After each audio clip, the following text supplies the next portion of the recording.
बिस्मिल्लाहिर्रहमानिर्रहीम। अस्सलाम वालेकुम। आज मैं पार्ट्स ऑफ स्पीच उसमें उसकी एक मतलब कि इसकी एग्ज़ाम है एडवर्ब, उसकी मैं वीडियो नंबर 7 बना रहा हूँ, तो इंशाल्लाह उम्मीद आपको समझ आएगी।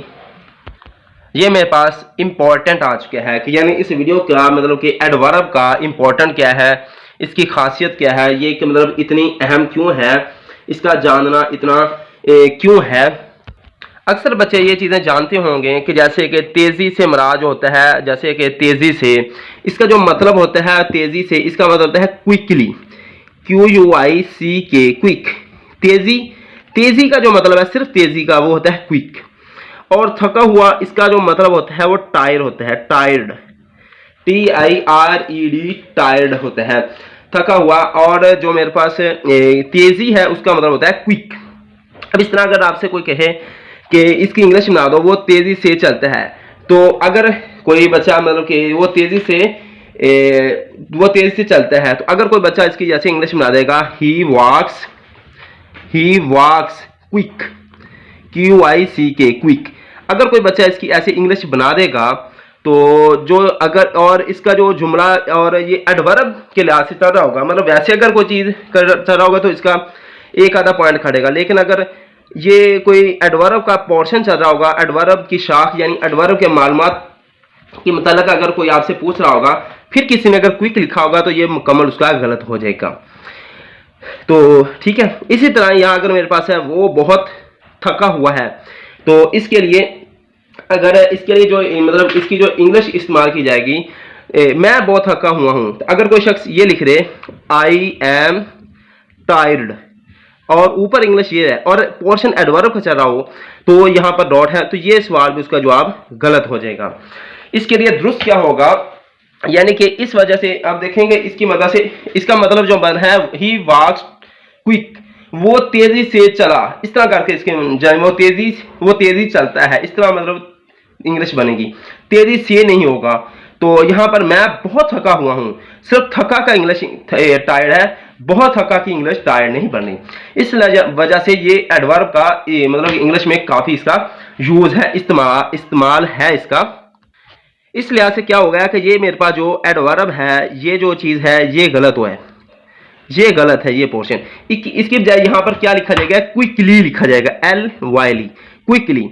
अब ये ली जो लिखा गया है ये एडवर्ब है, ठीक है, क्विकली।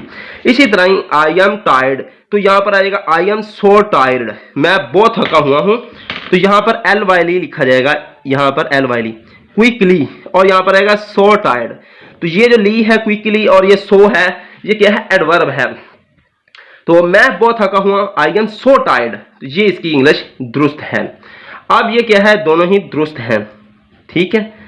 तो ये इसका इंपॉर्टेंट है, इंग्लिश में इसका इस्तेमाल है, यूजेस है, इंपॉर्टेंट है। तो अब चलते हैं इसकी डेफिनेशन की तरफ। इंशाल्लाह उम्मीद आपको समझ आएगी कि एडवर्ब का भी इंग्लिश में यानी पार्ट ऑफ स्पीच में यानी इंग्लिश की ग्रामर में काफ़ी इसका यूज है। Adverb, the adverb, a word that is used to add something to the meaning of a verb or an adjective is called an adverb. A word that is used, एक लफ्ज़ है जो इसे इस्तेमाल किया गया है, to add something, कुछ शामिल करनी है, to meaning के लिए, of a वर्ब, एक वर्ब है, और एन एडवर्ब, वर्ब और एडवर्ब का जो मीनिंग है उसके इसमें इजाफे के लिए जो चीज़ ऐड की जाती है उसकी वजाहत के लिए उसे क्या कहते हैं, इस कॉल्ड एन एडवर्ब, उसे एडवर्ब कहते हैं। जैसे कि क्विक था, क्विकली बना लिया, ली जो आगे आ गया वो उसका क्या होगा, एडवर्ब है। टायर्ड है वो मेरे पास वर्ब वगैरह है, थकना, तो वो एडजेक्टिव है या वर्ब है, ठीक है। सो टायर्ड है वो उसमें क्या है, एडवर्ब है। तो इसी तरह अब उर्दू में चलते हैं, इसकी जो इंग्लिश में इसकी जो एग्जाम्पल जो इसकी आ जाएगी वो आप देख सकते हैं। इसमें इंग्लिश में जो इसकी एग्जाम्पल्स हैं वो मेरे पास जैसे slowly, SLO, slowly, quickly, QICK, quickly, ठीक है, इस तरह करके ETC इसकी मिसालें वगैरह हैं। और अब यहाँ पर उर्दू में है, उर्दू में से कहते हैं मुतअल्लिक फेल, ऐसा लफ्ज़ जो किसी फेल या इसमें सिफ्त का मफहूम वाज़िया करें, ऐसा लफ्ज़ जो किसी फेल यानी वर्ब है या इसमें सिर्फ एडजेक्टिव का मफहूम वाज़िया करें, मुतअल्लिक फेल कहलाता है, ठीक है। इसकी मिसाल जैसे है आहिस्ता से, आहिस्ता से, आहिस्ता तो स्लो होता है, आहिस्ता से जो आ चुका है ना, ये इसका एडवर्ब है।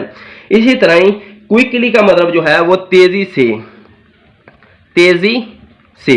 अब ये तेजी है, ये मतलब कि वर्ब है या फिर ये मतलब कि इसमें सिद्ध होगा, और उसका से जो आ चुका है वो इसमें क्या है, एडवर्ब है। इंशाल्लाह उम्मीद है कि आपको इसकी समझ आई होगी। अब इसकी मजीद एग्जाम्पल की तरफ चलते हैं। अब इसकी एग्जाम्पल की तरफ आ चुके हैं, यानी एडवर्ब की एग्जाम्पल की तरफ आ चुका हूं। तो मैंने कोशिश ये किया है कि ये इसमें जो मतलब कि मेरे पास जो इसकी एग्जाम्पलें हैं, मैंने उसी के एडवर्ब ही के जो पीछे एग्जाम्पलें दी हैं, यानी इंपॉर्टेंट की तरफ उसी यहाँ पर लिखी हुई है, ताकि आपको इसकी मजीद समझ आ जाए कि इसमें जो असल चीज़ होती है चीज़ का समझना, तो जाके आपको एडवर्ब की समझ आ जाए कि एडवर्ब होता क्या है। असल चीज़ होती है वो समझना होता है, चीज़ का इल्म का समझ आना जरूरी होता है। उसको ये नहीं है कि इंग्लिश उर्दू में समझ आ जाए, इंग्लिश में, हिंदी में, किसी भी ज़बान में आपको समझ आ जाए, वो चीज़ बेहतर होती है। ये नहीं कि आप बस आप चीज़ देख रहे हैं, आपको पढ़ रहे हैं, आपको समझ नहीं आ रही, जब तक चीज़ की समझना है उसका फ़ायदा नहीं होता। अब देखें कि इंशाल्लाह उम्मीद आपको समझ आई होगी। तो अब मेरे पास है आप अच्छा खेलें, ठीक है। तो यहां पर आएगा you played, PLAYED, played well. तो इतना जुमला भी काफी, आप खेलें, यू प्लेड, ये इतना जुमला है। आप अच्छा खेलें, तो इसके लिए यहां पर जो लफ्ज आ चुका है वेल जो इस्तेमाल हो गया है, ये असल में क्या है, एडवर्ब है। अच्छा खेले हैं, खेलना तो ठीक है, लेकिन साथ अच्छा खेले हैं, उसके लिए क्या है, वेल का इस्तेमाल हो गया है, और ये एडवर्ब है। ये हमारे पास क्या है, एडवर्ब है। इसी तरह ही वो तेजी से चलता है, वो तेजी से चलता है।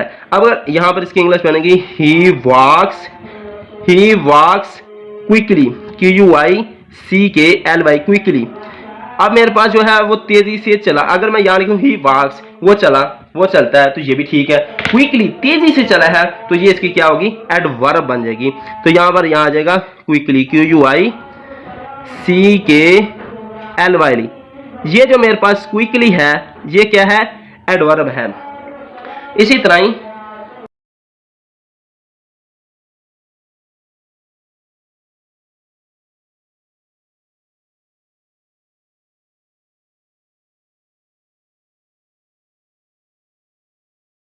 अब ये मेरे पास तीसरा है, मैं बहुत थका हुआ हूं। इसकी जो इंग्लिश है यहां पर आएगी आई एम सो टायर्ड, मैं बहुत थका हुआ हूं। इसमें जो मेरे पास है सो टायर्ड, ये जो मेरे पास है, ये इसमें जो है वो एडवर्ब है। तो ठीक है, इंशाल्लाह ये वीडियो यहाँ पर ये ख़त्म हो चुकी है। इंशाल्लाह उम्मीद आपको समझ आई होगी। ठीक है, अल्लाह हाफिज़।